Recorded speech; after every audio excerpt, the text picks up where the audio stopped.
Olá, inscritos, como é que vocês estão? Estamos aqui começando mais um EBDcast.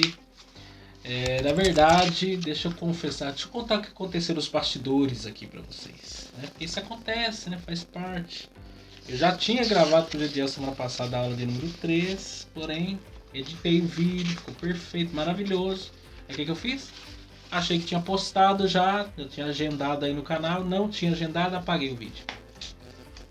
Falta de oração mesmo, é a tribulação mesmo. Vai estar na grande tribulação. Mas, né? O dia veio aqui, estamos gravando no feriadão aí.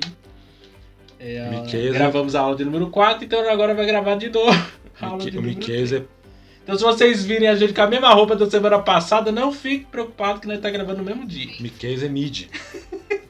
Tá passando pelo. Ai, eu tô voltando no tempo. Então essa aula vai ser bem mais curta, né? A gente só vai dar uma abordagem para vocês não ficarem sem esse conteúdo, porque nós acabamos... Ainda bem que eu não apaguei lá no lixeiro. Que nós não conseguimos fazer, mas a gente vai ser bem breve nessa lição aí. Mas então já se inscrevam aqui no canal, deixem o joinha de vocês, compartilhem esse vídeo aí com o maior número de pessoas possíveis, para que nós possamos continuar aí avançando. Mas vamos rodar aí a nossa vinheta e nós voltamos já já.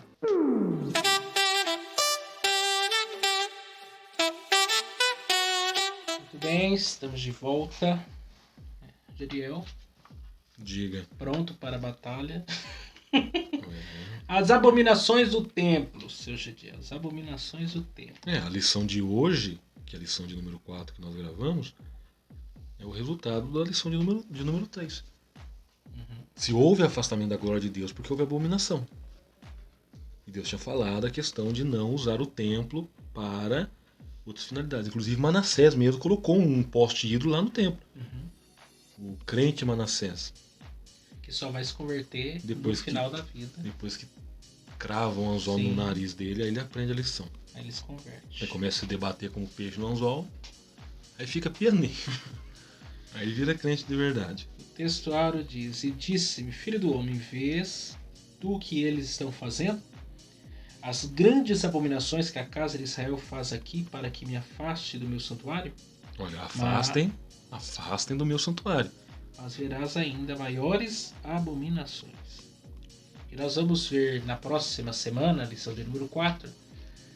Aqui vai falar sobre as abominações do templo e depois nós vamos ver os resultados que isso vai desencadear, que é o afastamento, Deus se afastando, né? Foi-se a glória de Deus. É Deus se retirando do templo por causa dessas abominações que estão aqui no capítulo 8. Mas se você for ver aí no próprio versículo do textuário, para que me afaste do meu santuário, sentimento. É como se o sentimento de Deus estivesse sendo atacado. Nós não queremos mais o Senhor aqui e nós vamos continuar fazendo o que nós fazemos. E Deus faz o quê? E acabou. Foi-se. A glória de Deus. O lugar mais sagrado, verdade prática. O lugar mais sagrado da Terra Santa se tornou o centro das abominações e isso serve como prenúncio da apostasia generalizada do fim dos tempos. E a apostasia sempre vai ser consciente. Não tem assim, eu estava inconsciente. Decisões inconscientes, decisões conscientes, porque eles vivem com a lei. Então, a partir do momento que eu estou vivendo com a lei, eu estou consciente de que a lei de Deus é quem me orienta.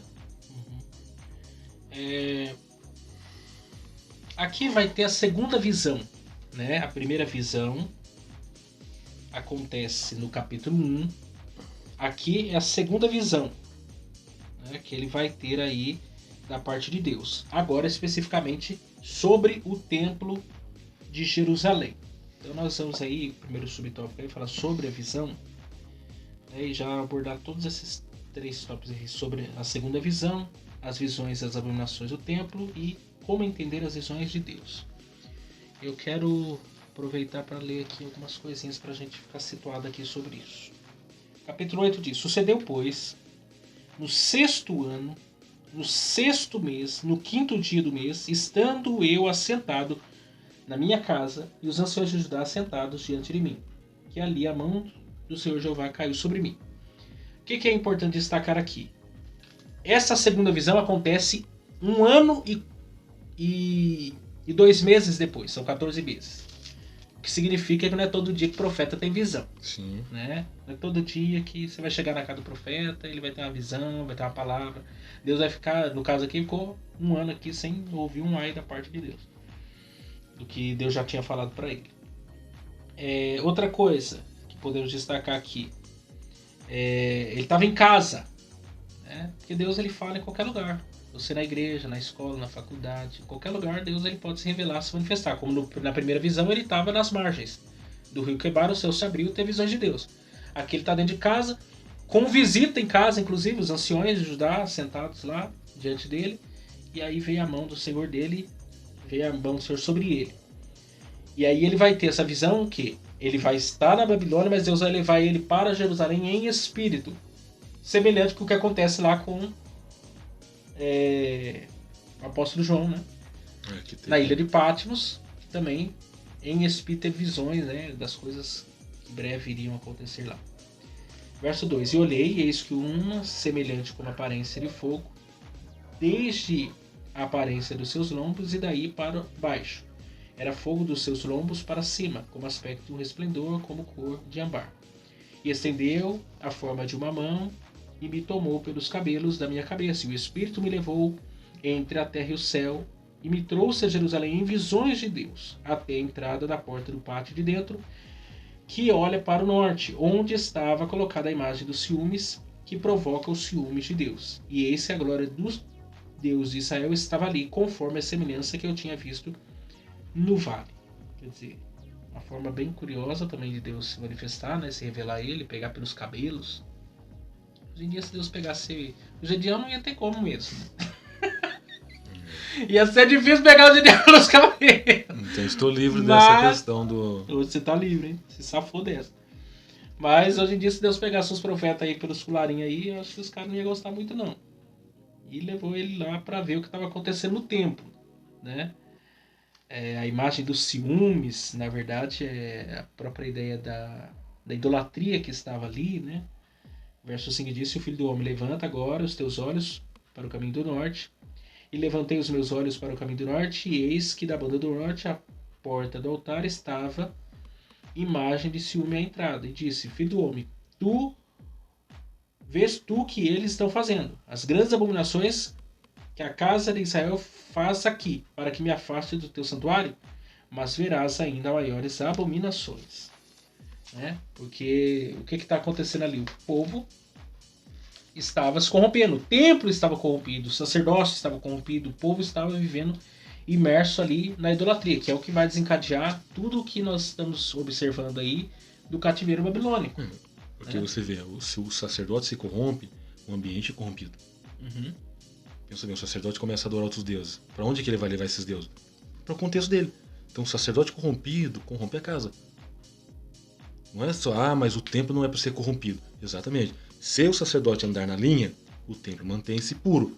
Se o sacerdote se desvia do caminho, a casa também. Uhum. Porque é o sacerdote que dá direção para o povo. Exatamente. Se ele está fora da rota, todo mundo vai estar fora da rota. Apesar de que não. Nós temos os remanescentes que... Sim, sempre tem remanescente. Mas no caso aqui, a gente vê... Inclusive Deus usou várias vezes profetas. A ideia da imagem do ciúme, nós vamos ver mais pra frente. Que pode ser a Zerá. É a Zerá, provavelmente, né? Astarote, Astarte, cada um fala o nome. O termo é mais a Zerá. Que o Astarote, mas a Zerá. E... por quê? Eles introduziram dentro do templo uma idolatria, imagem de outro deus. Um poste ídolo. Foi o que nós falamos. Manassés fez isso. Uhum. Manassés falou, colocou um poste ídolo dentro do templo. Quer dizer, no lugar que era para adorar a Deus, o único Deus verdadeiro, criador de céus da terra, estava havendo idolatria. E por que fez isso se tinha sacerdote? Então a fala do rei sobressair. Então, mas só que olha para você ver. Lembra de Uzias? Uhum. O que aconteceu com Uzias? Uzias entra no templo para oferecer incenso no altar de incenso, que não era papel dele. Uhum. Mas pensando, por ser rei, eu posso fazer o que eu quiser. Não é o caso da mãe Joana. Tinham lá mais de 60 sacerdotes. Quando viram, falaram, não, isso não é seu papel. Ele ainda insistindo. O que Deus fez? Feriu ele de lepra. Lepra no templo é inaceitável. Uhum. Quando o sacerdote olhou para a testa dele e viu, ele está leproso, já tirou ele imediatamente. E ele já tinha percebido que estava leproso, que Deus tinha o ferido, ele saiu. Então pode ver, o sacerdote estava zelando pela casa de Deus. Aqui não pode ninguém leproso. Agora no caso de Manassés vai e coloca um poste ídolo dentro do templo. É como se ele dissesse, eu que mando. Por que o sacerdote falou, não? O senhor manda no tocante ao trono. Aqui no tocante à casa de Deus nós temos os sacerdotes, o sumo sacerdote e os levitas. É nossa responsabilidade cuidar desse ambiente. Então se Manassés entra, então vamos dizer que o sacerdote já estava se corrompendo. Por que permitiu entrar? Não, como no caso lá, Jeroboão I, né? Que é o filho de Nebate. Da Exatamente, divisão do reino. O templo era recém-inaugurado, ele expulsa os levitas do Reino Norte. Ele expulsa todo mundo, estabelece adoração em Betel, em Dan. Pra ninguém ir pro templo. Pra ninguém ir pro templo. Ele queria adoração a outros deuses. Então. Depois lá na frente vai ter quem? Acabe e Jezabel. Né? Crente. E vai fazer. Casal de crente. Vai fazer um templo dedicado lá a Baal lá também. Vai perseguir inclusive os profetas de Deus naquele período. Pra você ver como que já tava feia a coisa. Por isso que eu perguntei pra você, por que Manassés colocou um poste ídolo no templo? O sacerdote poderia falar, não, aqui não. O senhor toma conta no teu reino. E o curioso aqui de Manassés é do reino sul. Que é onde tinha o templo. Que é onde estava o templo, né? E aí? E a corrupção estava ali envolvida de todas as formas. Você pode ver, o sacerdote poderia falar negativo. O senhor toma conta no reino. No tocante à casa de Deus, é nossa responsabilidade. Mas se ele colocou, não tem nada a ver. Sabe aquela questão de não tem nada a ver? É isso que é o perigo, Miquel. Quando se entra uma pequena coisa, se dá liberdade para entrar uma coisa maior. Tem um ditado, se não te enganado, é um ditado italiano, quem rouba um ovo consegue roubar um boi. Então se eu permito a entrada de uma coisinha insignificante no templo, então eu estou dando margem para entrar uma pedra. Se eu consigo permitir a entrada de um cisco, não vai demorar muito para alguém chegar lá com uma pedra de 1 tonelada e colocar no templo. Por quê? Eu já permiti um cisco. Quem permite um cisco, permite uma pedra. Qualquer outra coisa. Então é esse que é o perigo. O sacerdote não barrar. Mas ele é o rei. Para não constranger o sentimento do rei, deixa fazer. É a união igreja-estado aí que é um perigo. Constantino. Né? Segundo tópico aí, sobre as abominações. Aí a partir do verso 5 aí, né, que ele vai começar a descrever o que é tão abominável aí. Verso 5, que diz, filho do homem, levanta agora os teus olhos para o caminho do norte, e levantei os meus olhos para o caminho do norte. E eis que da banda do norte, à porta do altar, estava imagem de ciúmes à entrada. E disse-me, filho do homem, vês tu o que eles estão fazendo? As grandes abominações que a casa de Israel faz aqui para que me afaste do meu santuário? Mas verás ainda maiores abominações. E levou-me à porta do átrio, então olhei, e eis que havia um buraco na parede. E disse-me, filho do homem, cava agora naquela parede, e cavei na parede, e eis que havia uma porta. Então me disse, entra e vê as malignas abominações que eles fazem aqui. E entrei e olhei, e eis que está forma de réptil, de animais abomináveis, todos os ídolos da casa de Israel estavam pintados na parede em todo o redor. E 70 homens dos anciões da casa de Israel, com Jazanias, filho de Safã, que se achava no meio deles, estava em pé diante das pinturas, e cada um tinha na mão o seu incensário e subia uma escada numa espessa nuvem de incenso. Quer dizer, dentro do templo havia a introdução ao culto idólatra. Você vê a ideia que havia um buraco na parede, aí cava a parede, aí tinha uma porta, dentro da porta tinha um espaço todo dedicado aos ídolos. Uma recâmara secreta ali. Quer dizer, era uma coisa que estava velada, escondida ali. Alguém ia lá cultuar no templo, não sabia o que estava acontecendo dentro do templo. O templo em si já estava corrompido. E corrompido pelos próprios líderes do templo, os sacerdotes no caso. E o povo adorando, sacrificando aqui e servindo a esses outros deuses. Que é semelhante ao que acontece lá em Romanos 1. Né? Adorando répteis, quadrúpedes, etc. Que não é que eles estavam sacrificando esses animais, mas estavam adorando esses animais, né? Estavam adorando essas outras divindades, como no Egito. Muitas das divindades eram associadas a alguma espécie de animal. Igual o Deus Sol, que é o Deus Ramun. Tem até aquele desenho lá do Mun-Ra, que é o Mun-Ra no Thundercats. Você foi no túnel do tempo agora. Não, mas Thundercats é da década de 90, rapaz. Thundercats, ele foi lá no fundo do tempo. Que tem o Mun-Ra, que é o Deus Ra, que é o Deus Sol. Sim. Então, adoração. Inclusive depois vai aparecer os homens estavam de costas para o templo, voltados para o Oriente, adorando o sol. Você começa a perceber, dentro do templo, fora do templo, dá-se a entender que o templo está ali por estar. O templo virou um espaço, não para adoração verdadeira de Para Deus, aquilo que mas eu para quero. outro Deus. Para aquilo que eu quero. É aquela questão. O sentimento de Deus está lá. A glória de Deus está lá. A glória de Deus ela é carregada de sentimento. Então, aí é aí que tá o pulo do gato, porque nós vamos ver na próxima lição que como que a glória de Deus vai se manifestar no lugar disso. E ela estava lá. Pode dizer que ela só começa a sair depois. Exatamente. E ela estava lá. Mas agora é aquilo que nós estávamos falando. A glória de Deus está lá e Deus está falando, não façam isso. É como se a glória de Deus dissesse, olha, eu quero permanecer, mas limpem a casa. Não vamos limpar. Limpem a casa. É melhor. Não vamos limpar. Tudo bem. A glória começa, a lição de número 4, a glória começa a sair. Ela se levanta. A ideia de se levantar é a ideia de ir embora. Tá trouxa. Embora. É hora de ir embora. Não, e isso é... Quando você vai lá, tem uma passagem que eu gosto muito, que fala de Gideão. Porque Gideão, período dos midianitas, tá oprimindo o povo. E aí ele vai sacrificar a Deus. Aí ele sacrifica um cordeiro, um carneiro, alguma coisa assim.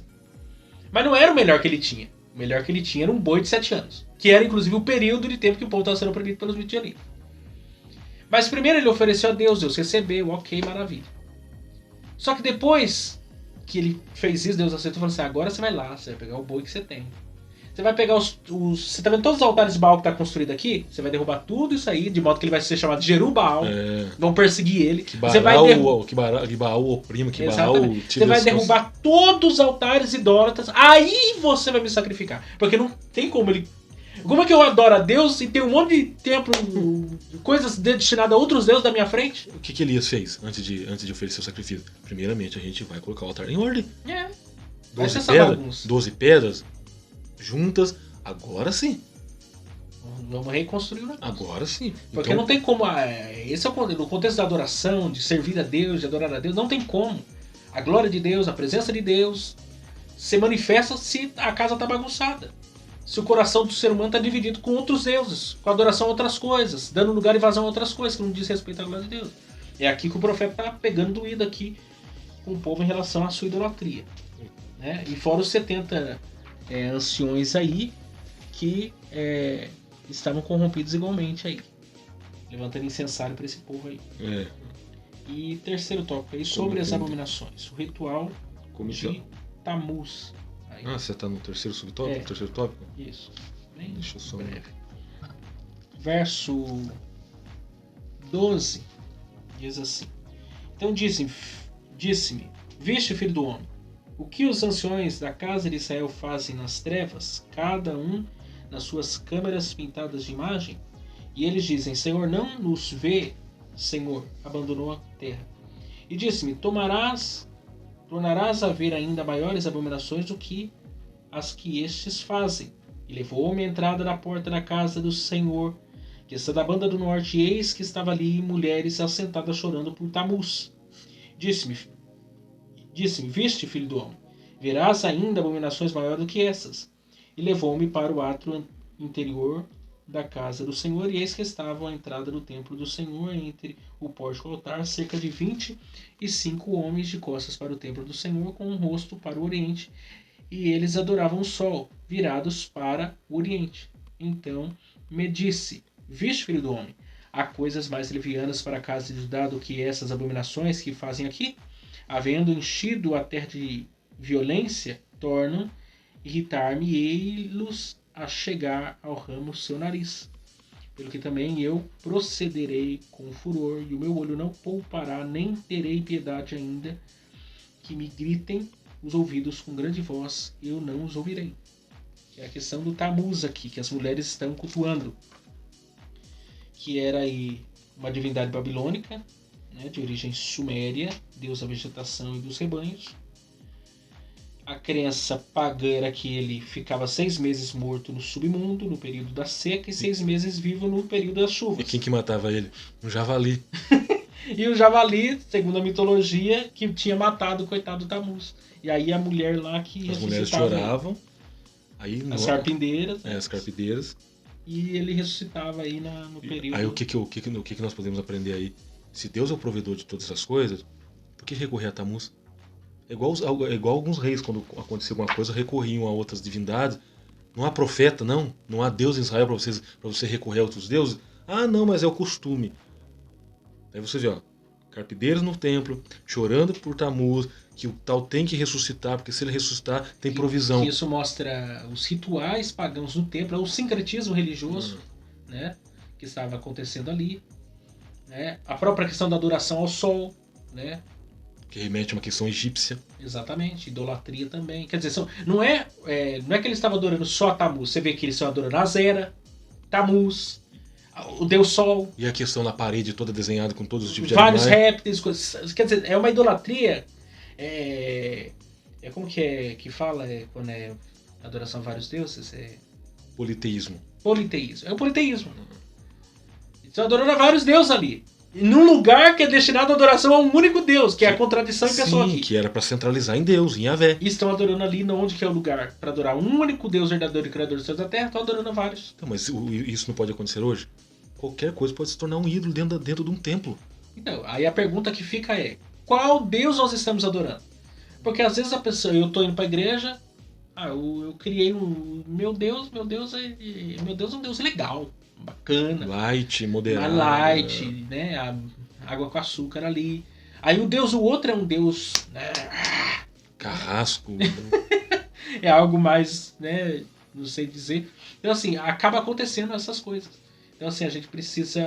É onde a gente vê aqui nessa lição, as abominações do templo, para você ver a que ponto estava, ou a que ponto havia chegado a idolatria no povo de Deus, né? Isso tudo Deus mostrando a ele em visão do que estava acontecendo, né?